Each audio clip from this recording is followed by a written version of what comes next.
नमस्कार दोस्तों और स्वागत है आपका 100% इंग्लिश के यूट्यूब चैनल पर। दोस्तों आज के इस वीडियो में हम एक बहुत ही पावरफुल और थॉट प्रोवोकिंग पोयम को डिटेल में समझने वाले हैं। अगर आपने कभी वॉर की सच्चाई और उसके असर के बारे में सोचा है तो ये सेशन आपके लिए आंखें खोलने वाला होगा। हम डिस्कस कर रहे हैं रॉबर्ट साउदी की लिखी गई फेमस पोयम आफ्टर ब्लेनीम को। क्योंकि आप इस टेक्स्ट को पहली बार पढ़ रहे हैं, हम सीधे पोयम पर जंप नहीं करेंगे। एक बढ़िया लिसनर और स्टूडेंट होने के नाते सबसे पहले हमारे लिए ये जानना जरूरी है कि इसके पीछे का ऑथर कौन है और किस बैकग्राउंड ने इस मास्टरपीस को जन्म दिया। तो चलिए बिना किसी देर के शुरू करते हैं।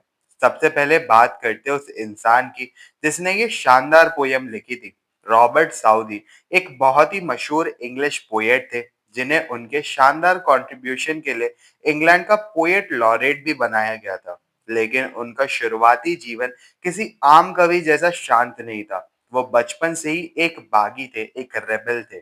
आपको हैरानी होगी ये जानकर कि उन्हें वेस्टमिंस्टर स्कूल से इसलिए निकाल दिया गया था क्योंकि उन्होंने वहां पर बच्चों की पिटाई यानी फ्लॉगिंग के खिलाफ स्ट्रांगली आवाज उठाई थी। शुरुआती दिनों में उनकी सोच बहुत ही रेडिकल आइडियोलॉजी वाली थी।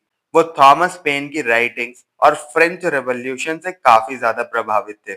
एक वक्त तो ऐसा आया जब वो अपने दोस्त सैमुअल टेलर कॉलरेज के साथ अमेरिका शिफ्ट होकर एक परफेक्ट यूटोपियन सोसाइटी बसाने पर सोच विचार कर रहे थे।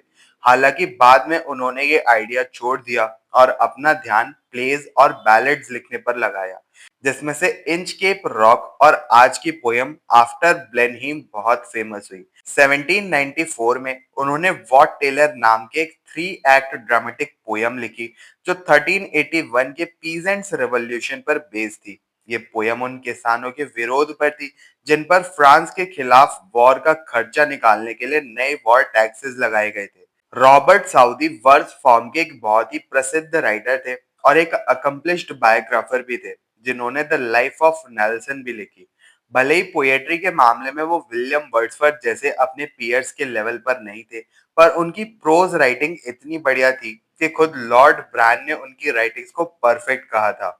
अपनी लाइफ के लेटर स्टेजेस में नाम और शोहरत के लिए उन्होंने अपने इस रेडिकल स्टांस को थोड़ा सेक्रीफाइस कर दिया और इसी वजह से 1813 में वो इंग्लैंड के पोएट लॉरेट भी बने।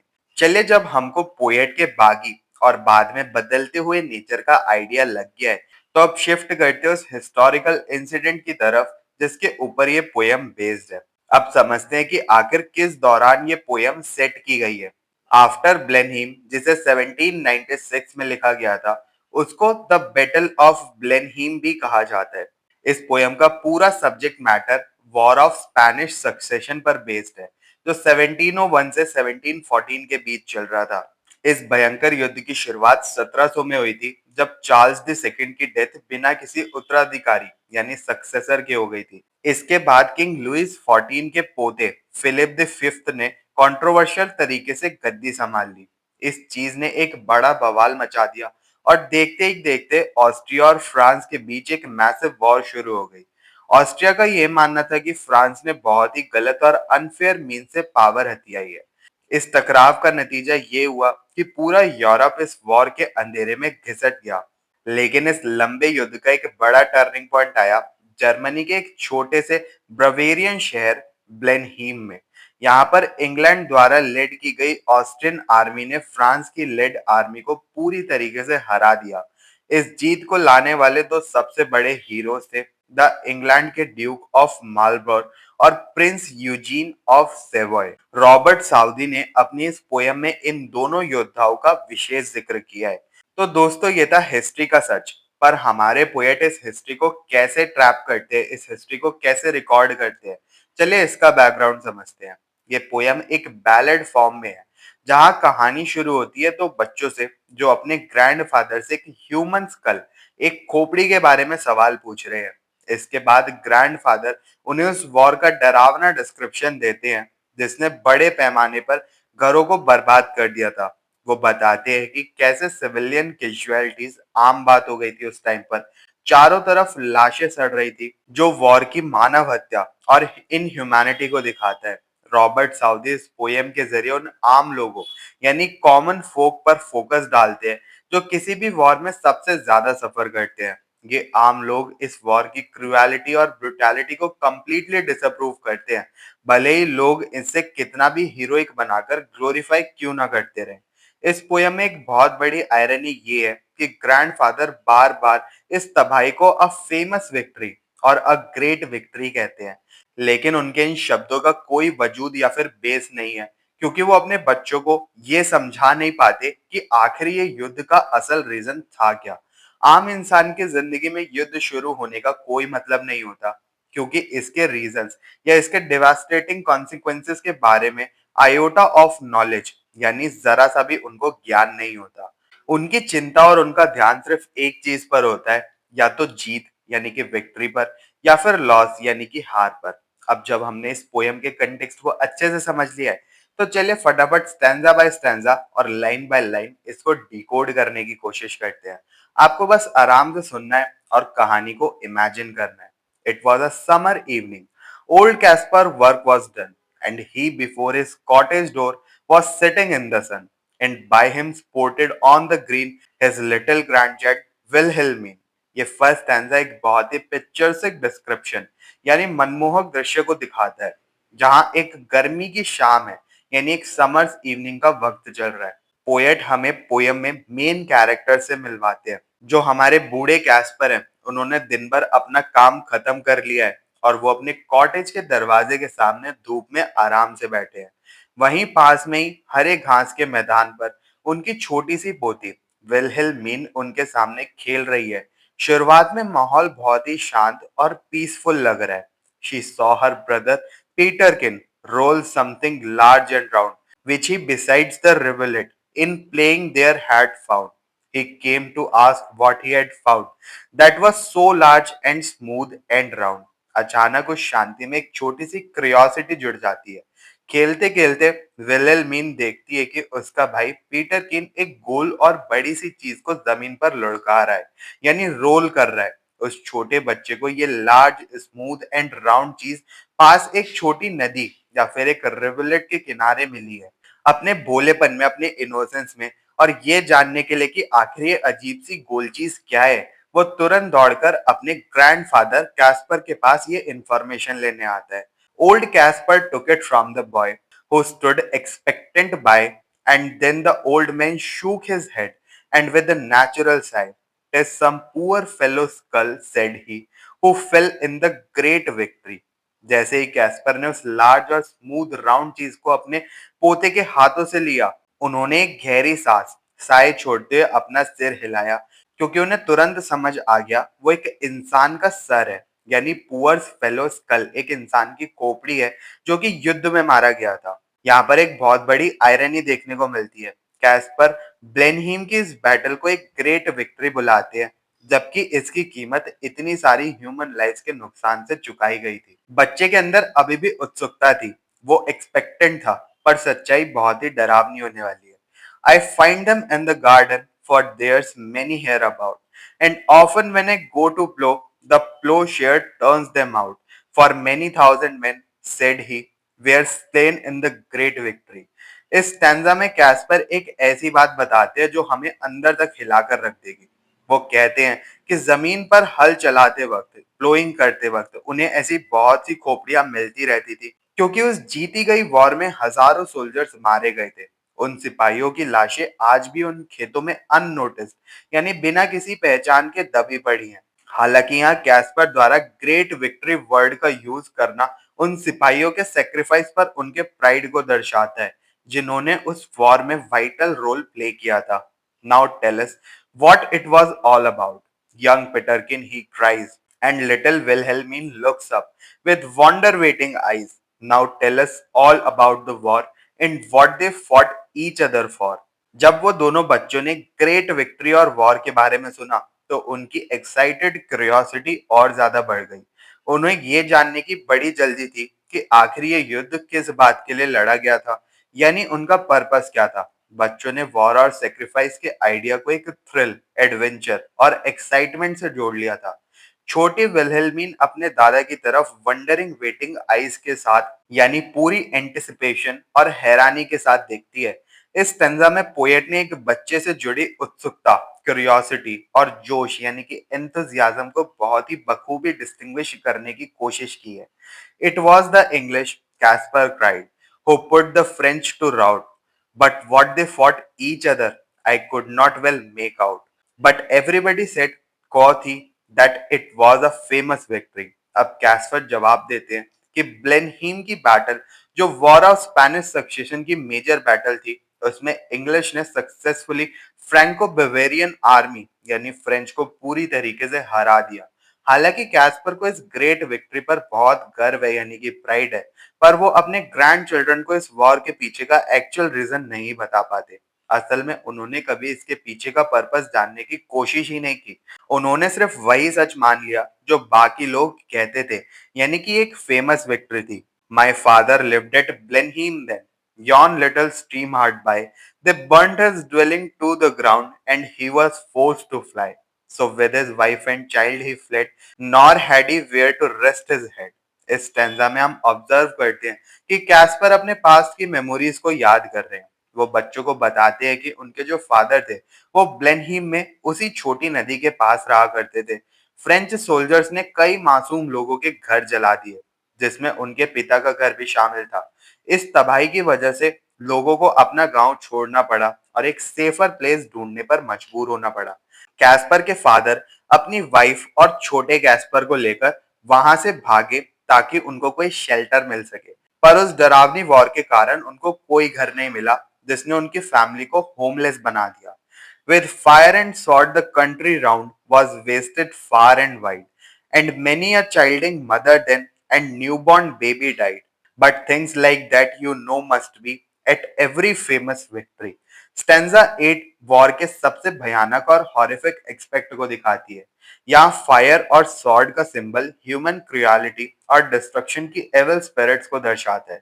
प्रेग्नेंट मदर्स यानी चाइल्डिंग मदर्स और न्यूबॉर्न बेबीज की मौत का जो इमेज यहाँ बनाया गया है, वो इस आइडिया को और बड़ा करता है कि कैसे इंसान ही इंसान की बर्बादी का कारण बनता है।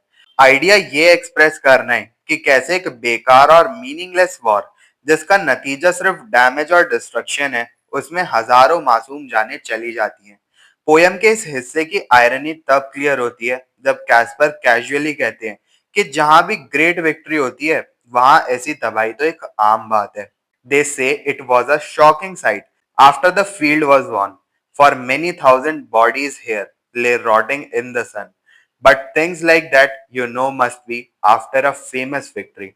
पोएट कैस्पर के जरिए वॉर की ह्यूमन सफरिंग यानी एग्नी को डिस्क्राइब करते हैं। वो बैटल फील्ड के उस शॉकिंग साइट का जिक्र करते हैं जहां हजारों सोल्जर्स की मरी हुई लाशें धूप में सड़ रही थी। इस इमेज के थ्रू पोएट दिखाना चाहते हैं कि उन मरने वाले सोल्जर्स के साथ कितनी इनडिग्निटी यानी अपमान होती है। उन्हें सिर्फ एक बेजान ऑब्जेक्ट के स्टेटस तक गिरा दिया जाता है। वॉर में कोई ग्लोरी या फिर सम्मान नहीं होता, सिर्फ मिजरी यानी दुख होता है। वॉर के इस टेरिफाइड एस्पेक्ट के बावजूद कैस्पर इसे एक फेमस विक्ट्री मानते हैं, जो एक वॉर के पर्पस और उसके कॉन्सिक्वेंसेस को लेकर बूढ़े आदमी की इग्नोरेंस को जोर देकर दिखाता है। Great praise the Duke of Marlborough won, and our good Prince Eugene, why it was a very wicked thing, said little Wilhelmine. Nay, nay, my little girl, quoth he, it was a famous victory. Duke of Marlborough एक English general थे जिन्होंने ब्लेनहीम की battle में British forces को command किया था। उन्होंने और प्रिंस यूजीन ने ब्रिटेन को रिप्रेजेंट करके वहां फ्रेंच को हराया था।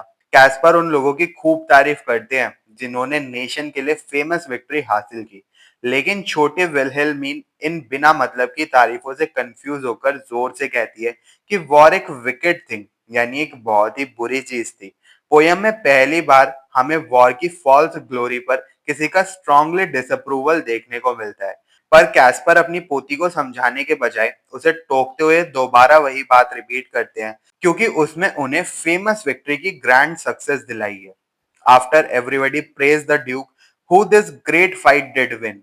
But what good came of it at last? Quoth little Peterkin.